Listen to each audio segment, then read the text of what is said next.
In my darkest nightmares, I never imagined I'd be questioning our wedding guest list mere weeks before what should have been the happiest day of my life. Let me rewind and paint you the full picture of how this fairy tale turned into a soap opera. I'm Sophia, a bright-eyed 23-year-old bride-to-be, and my fiancé Elijah, a charming 28-year-old who stole my heart, are in the final stages of planning our dream destination wedding in Italy. Our love story blossomed like a perfectly scripted romance. Our fathers, lifelong business partners and closest friends, hosted an elegant soiree at their sprawling estate. I was a naive 19-year-old then, stealing glances at the mysterious older man smoking alone in the moonlit garden, his silhouette cutting a striking figure against the starlit sky. The age gap made me doubt I had any chance, but fate had other plans when my mischievous sister dared me to approach him. That single moment of courage changed everything, and within a year, we were writing our own love story. Then there's Cami, 27, Elijah's supposed childhood friend, though friend seems too innocent a word now. Their families' histories are so deeply intertwined they might as well share DNA, and from our very first meeting, she launched a charm offensive that bordered on obsession. Her desperate attempts at friendship felt suffocating, but I chalked it up to her relationship with Antonio, 28, who was not just Elijah's best friend but also her boyfriend at the time. I've always been selective with my inner circle, preferring quality over quantity in friendships, but Cami seemed harmless enough. Oh, how wrong I was. The warning signs were there, glaring red flags I chose to ignore. Last summer, when Elijah orchestrated the most magical proposal during our getaway to Bice, our phones exploded with congratulatory messages and heartfelt wishes. Everyone, that is, except Cami. Her response came a day late, a cold, impersonal text sent only to Elijah, deliberately bypassing our group chat. Her demeanor towards me shifted after that, subtle but unmistakable, like ice forming on a window pane. I was too wrapped up in wedding plans to dwell on it, but looking back, I should have seen it coming. 6 months ago, her relationship with Antonio crumbled mysteriously, their explanation about remaining friends and finding happiness elsewhere now ringing hollow in light of recent events. The night that changed everything unfolded in a luxurious Miami hotel suite, where my sister and Elijah's sister Ava, 26, had orchestrated what should have been the perfect bachelorette celebration. The air sparkled with possibility, champagne bubbles danced in crystal flutes, laughter bounced off the walls like music, and my heart soared with the kind of joy that comes from being surrounded by people who love you. Or so I thought. The universe has a cruel sense of timing. As I made my way down the plush-carpeted hallway toward the marble-lined bathroom, the sound of muffled sobs stopped me dead in my tracks. Through the slight gap in the door, illuminated by the soft golden light within, I heard words that would haunt me for weeks to come. Cami's voice, thick with tears and something darker, perhaps bitterness or jealousy, poured out her poison to Ava. It should have been me walking down that aisle in Italy. Why would Elijah choose someone like her when we were always meant to be together? I've loved him since we were children, watched him grow into the man he is today. She just walked into his life and stole everything that should have been mine. The champagne buzz evaporated from my system like morning dew under a harsh sun, leaving behind a crystal-clear sobriety that made every word cut deeper. My mind raced through a slideshow of memories, every time she'd touched his arm a moment too long, every lingering glance I'd dismissed, every forced smile that didn't quite reach her eyes.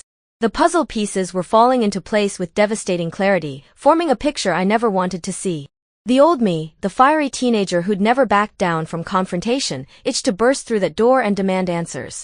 But something held me back, perhaps the thought of my family and friends in the next room, or maybe a newfound maturity that whispered there was more to gain from patience than from passion. Or perhaps it was the raw anguish in Cami's voice, the sound of someone whose fantasy world was crumbling around her.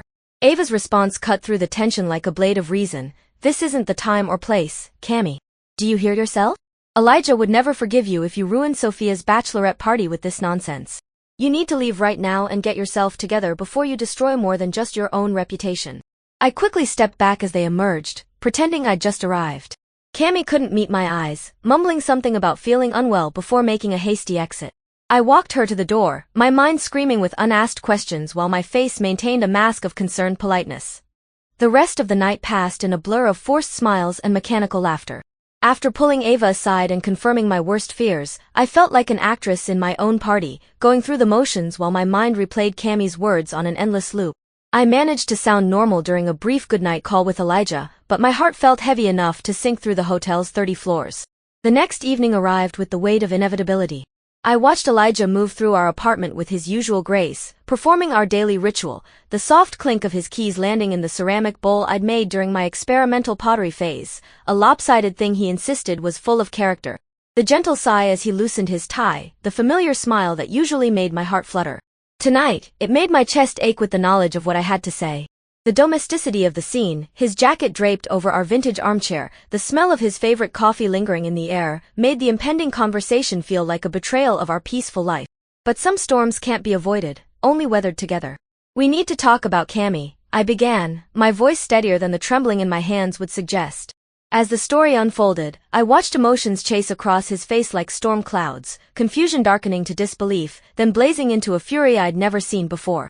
His hands clenched into fists so tight I could see his knuckles turn white, the tendons in his forearms standing out like cords. Did anything ever happen between you two? The question escaped before I could stop it, my voice small and vulnerable in our suddenly too quiet living room. Was there ever something I should have known about? The fury in his eyes melted into something softer, more tender, as he crossed the room in 2 quick strides and took my hands in his. His touch was gentle, a stark contrast to the tension radiating from his body. Nothing beyond a stupid spin-the-bottle kiss in high school, he assured me, his voice carrying the weight of absolute certainty. God, Sophia, I'm the one who played matchmaker for her and Antonio. I can't believe she would do this, to us, to you, at your own bachelorette party. His protective instinct flared like a sudden flame as he reached for his phone, but I caught his wrist, feeling the rapid pulse beneath my fingers. Let's handle this carefully, I pleaded, though my own emotions were a tangled mess of hurt, anger, and something dangerously close to pity. Being angry won't help us find the right way forward. That evening took an unexpected turn when Antonio arrived for dinner, his usual easy smile replaced by a troubled frown. The revelation of Cammy's true feelings hit him like a physical blow, though a shadow of recognition crossed his face. I should have said something, he admitted, running his hands through his hair in a gesture of frustration. She started pulling away after your engagement, but I convinced myself it was just wedding stress. I didn't want to cause problems where there might not be any. His laugh was hollow, bitter. Guess I was wrong about that. When Cammy finally called, the temperature in the room seemed to drop several degrees as Elijah answered. Her attempts at justification only fed the cold fire of his anger. I couldn't help how I feel, she protested, her voice breaking through the speaker. Being at the bachelorette party, seeing all the preparations, it made everything so real. Real? Elijah's laugh was sharp enough to cut glass. You want to talk about what's real, Cammy? What's real is that you betrayed our friendship, tried to taint what should have been a celebration for my fiancé, and then had the audacity to play victim. You're not welcome at our wedding, and frankly, I don't know if you're welcome in our lives at all anymore. The drama reached its crescendo at his parents' pre-Thanksgiving gathering, a traditionally peaceful affair transformed into the stage for our final confrontation. The elegant dining room, with its crystal chandelier casting warm light over the assembled families, became a battlefield of unspoken tensions and barely concealed hostility. Cammy sat with her parents, picking at her food and throwing occasional glances in our direction, while her mother maintained a frigid silence that seemed to lower the room's temperature. The air was thick with unspoken words and simmering resentments, like a pressure cooker ready to explode.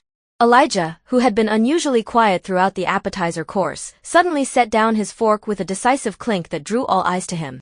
Before we continue this charade of normalcy, he began, his voice carrying the weight of carefully controlled anger, I need to address something. The room fell silent, the only sound the gentle tinkling of ice in water glasses and the distant tick of the antique grandfather clock in the hallway. If anyone here doesn't fully support our marriage, he continued, his eyes sweeping the room before settling on Cammy and her family, they won't be welcome at our wedding. I won't have people who harbor secret resentments or hidden agendas pretending to celebrate our love. Cammy's mother, her face flushing an angry red, was the first to break the stunned silence. How dare you? She hissed, her perfectly manicured hands gripping her napkin like a weapon. After all these years of friendship, to publicly humiliate my daughter like this? It's tasteless and cruel. Tasteless? Elijah's laugh was sharp as broken glass. What's tasteless is your daughter attending my fiancé's bachelorette party only to declare that it should have been hers. What's cruel is maintaining a facade of friendship while harboring feelings that could destroy multiple relationships. The tension in the room was electric, crackling like lightning before a storm. Cammy's family stormed out in a flurry of pushback chairs and slammed doors, her mother's accusations of destroying years of family friendship echoing in their wake. Through it all, I sat frozen, watching years of family history unravel like a poorly knitted sweater. In the aftermath, Cammy revealed her true colors through a barrage of increasingly venomous messages. She accused me of orchestrating an elaborate plot to sabotage her relationship with Elijah's family, predicted our marriage would crumble within months, and finally, in a text that would have been laughable if it wasn't so pathetic, suggested that I was pathologically jealous of every woman in Elijah's life. The week that followed brought unexpected challenges that made our wedding drama seem almost trivial by comparison. My younger brother's car accident, a head-on collision with a speeding driver who didn't survive, served as a stark reminder of life's fragility and what truly matters. Through sleepless nights in hospital waiting rooms and the emotional roller coaster of his recovery, Elijah was my rock, proving that our love wasn't just about the romantic moments but about facing life's darkest hours together. His parents have been incredibly supportive throughout this ordeal, making it clear that while they mourn the loss of old family friendships, they stand firmly behind our relationship. Even Ava reached out with a heartfelt apology for not warning us about Cammie's feelings sooner, though we assured her she had nothing to apologize for. Now, as we prepare to leave for our wedding in Italy, I find myself reflecting on how this unexpected drama has actually strengthened our relationship. Watching Elijah stand up for our love with such unwavering conviction, seeing him choose our future over past obligations without hesitation, has only confirmed what I already knew in my heart. I'm marrying a man who not only loves me but is brave enough to fight for that love. To those who've suggested I'm somehow the winner in this situation, or worse, that I stole Elijah from Cammie, you're missing the point entirely. Love isn't a competition with winners and losers. Elijah isn't a prize to be won or stolen. He's a person who made his own choices, who chose to build a life with me just as I chose him. Our story isn't about victory or defeat. It's about two people who found each other and continue to choose each other every day, despite the obstacles life throws in our path. As I stand before the mirror in my wedding dress one final time, smoothing the delicate lace and adjusting the veil, I'm not thinking about guest lists or family drama. Instead, my heart is full of joy and anticipation for the future we'll build together. In a few short weeks, I'll walk down the aisle in a beautiful Italian church, surrounded by people who truly celebrate our love and support our union. And really, what could be more perfect than that? The universe has a way of testing the things that matter most. Through this storm, we've emerged stronger, our love deeper, and our commitment to each other unshakable. Sometimes it takes a crisis to show you what, and who, truly matters. In our case, it's shown us that we're ready for whatever challenges life throws our way, as long as we face them together.